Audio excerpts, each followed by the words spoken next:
le 46 mars sur la place de la République quand des centaines de personnes investissaient un lieu pour faire de la politique dans le sens premier du terme, organiser le vivre ensemble. Un espace démocratique de dialogue où l'on pense les choses ensemble. Quelle merveilleuse synergie de groupe, quelle ouverture au dialogue, quel engagement qui renoue enfin avec le véritable espace démocratique, celui du débat entre personnes concernées. Parce que la démocratie, ce n'est pas que le vote. La démocratie, c'est le vote. Sinon, d'essayer de tenter de changer certaines choses, de voir que le peuple peut se diriger lui-même. Parce que sinon, qui le pourrait ? Dans le contexte actuel, voir que les citoyens se réveillent, échangent et prennent confiance en eux tous ensemble est certainement une très bonne nouvelle. Chacun prend conscience qu'il a beaucoup plus en commun avec son voisin que ce que les discours habituels des politiques et des médias veulent nous laisser croire. Alors si vous aussi vous en avez assez de l'absurdité du monde tel qu'on nous le vend, n'hésitez pas à vous rendre sur les places pour échanger. Tous ensemble, nous sommes sans doute capables de trouver des solutions à nos problèmes. Ça s'appelle la démocratie.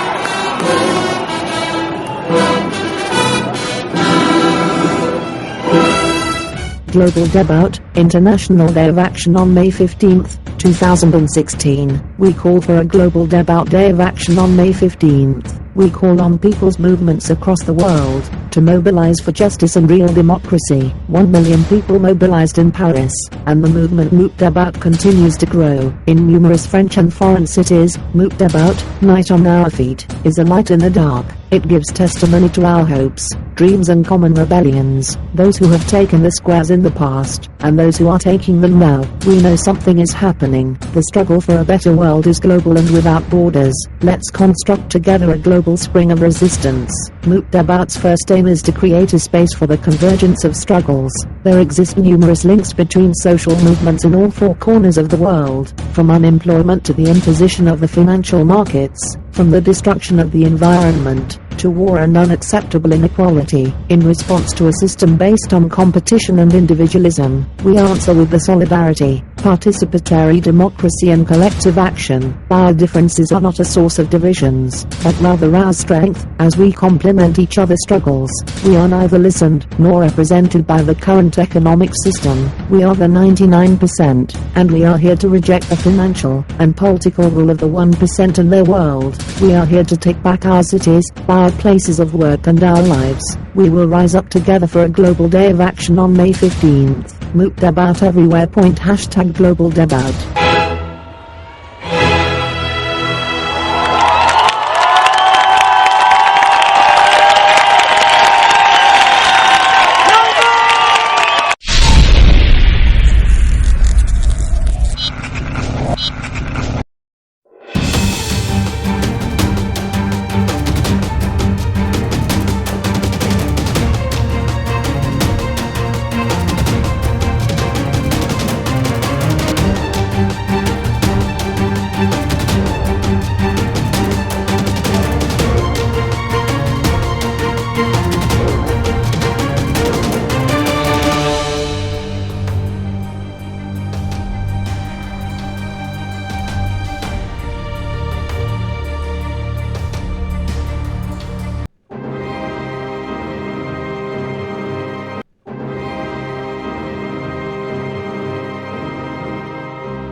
L'idée est alors de sortir la mobilisation face à la loi travail de ses seuls cadres traditionnels. C'est décidé après la manifestation du 31 mars, on ne rentre pas chez nous. On investit l'espace public, on se rencontre, on discute, on partage et on montre aux puissants que nous valons mieux qu'eux, que nous sommes plus nombreux, plus déterminés qu'eux et que nous ne voulons plus nous faire écraser pour permettre à quelques-uns de s'enrichir indécemment. Rendez-vous est donné le 31 au soir à République. Et malgré la pluie, les gens sont là. Très vite, ils s'assoient, discutent, apprennent à réfléchir et à prendre des décisions ensemble. Des personnes aux histoires diverses, vieux militants, jeunes en galère ou simples curieux, mais partageant tous l'impression que le monde pourrait tourner beaucoup mieux.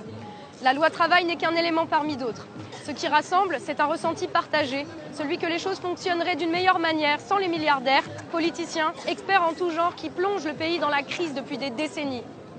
L'impression, au-delà des différences, de s'être tous fait déposséder d'une partie de nos vies par un système et de devoir se battre pour reconquérir des choses essentielles comme la dignité et la démocratie. Les personnes se trouvant sur la place sont de plus en plus nombreuses.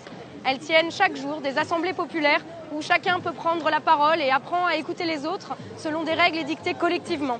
Elles se rassemblent en commission pour préparer des actions concrètes ou pour améliorer la vie collective, construire des campements, organiser le ravitaillement en fonction des besoins de chacun. Et dans une volonté de s'ouvrir à toutes les personnes qui pourraient être concernées, elles se forment à diffuser largement ce qu'elles sont en train de créer. C'est ainsi que, grâce à l'application Periscope, l'Assemblée générale du 3 avril ou du 34 mars a pu être suivie en direct par plus de 80 000 personnes.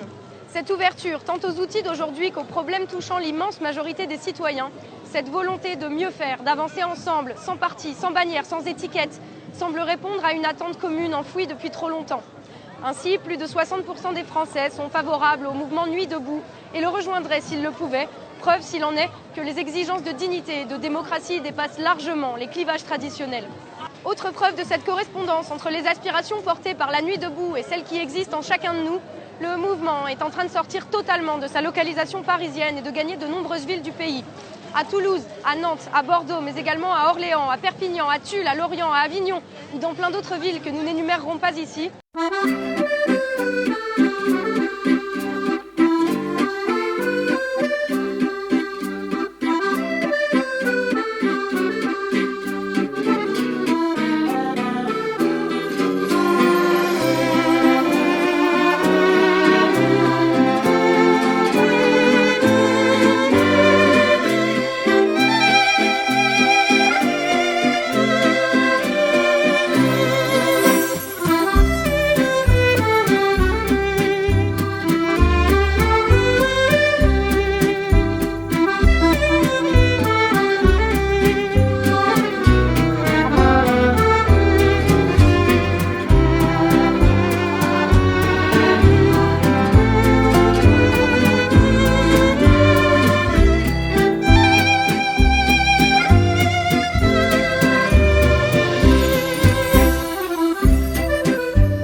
Spontanément, et les citoyens investissent les places pour échanger et faire entendre leur voix. Le mouvement commence également à s'étendre au reste de l'Europe avec des nuits debout organisées à Berlin, à Madrid et dans plusieurs villes de Belgique. De quoi redorer l'image de la France, trop longtemps restée silencieuse sur le plan international et souvent salie par les décisions irresponsables prises par les gouvernants. I think the labor law was only a pretext. For me, my friends and other people who are here, it's a way to show that we're fed up with just about everything. There are no leaders nor activist groups behind the movement. The site has become a magnet for people who want to show their discontent. We are not here to make a claim. We are here to make a stand against the government's methods that are not democratic. One activist on Twitter saying that the Place de la République is the new beating heart of popular democracy. A conscious people are standing up. And another one here, this is what democracy looks like, he says. Thousands in the General Assembly discussing social justice. We have to reclaim our vocabulary, to reclaim our ideas. Protesters criticize the government, which they say is controlled by the richest segments of society. They want to make France more democratic by changing the constitution. Night Rising is a citizens' revolt. Their goal is to retake power from oligarchs, the richest 1% of the population. To do that, they need to change institutions. This means changing the constitution. What is so inspiring there is that the way that they connect to each other, the way they talk together, the way they take such a long time to listen to each and every one. After 5-6 hours of these general assemblies, it's really a movement that is with very strong personal connections. In 2011, all this movement in Wall Street, Occupy Wall Street, in Spain and everywhere, were just opposed to political parties. They wanted to reclaim politics from parties, and that's exactly what's happening today at the Place de la République. Part of Nuit Debout's message is that everyone's equal. There are no bosses, and the goal is revolution. I want to drive out the bosses. We have to confiscate their property and govern ourselves. Not let capital rule, but decide for ourselves how we're going to work. Work shouldn't be all about profits, but about the common good.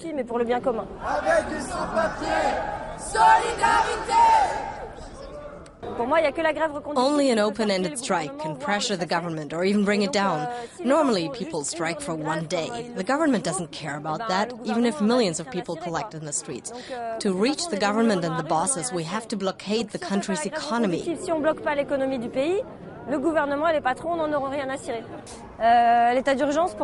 The state of emergency was the end of the last bit of democracy we had.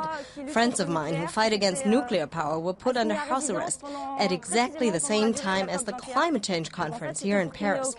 That way, they wanted to prevent all political activism.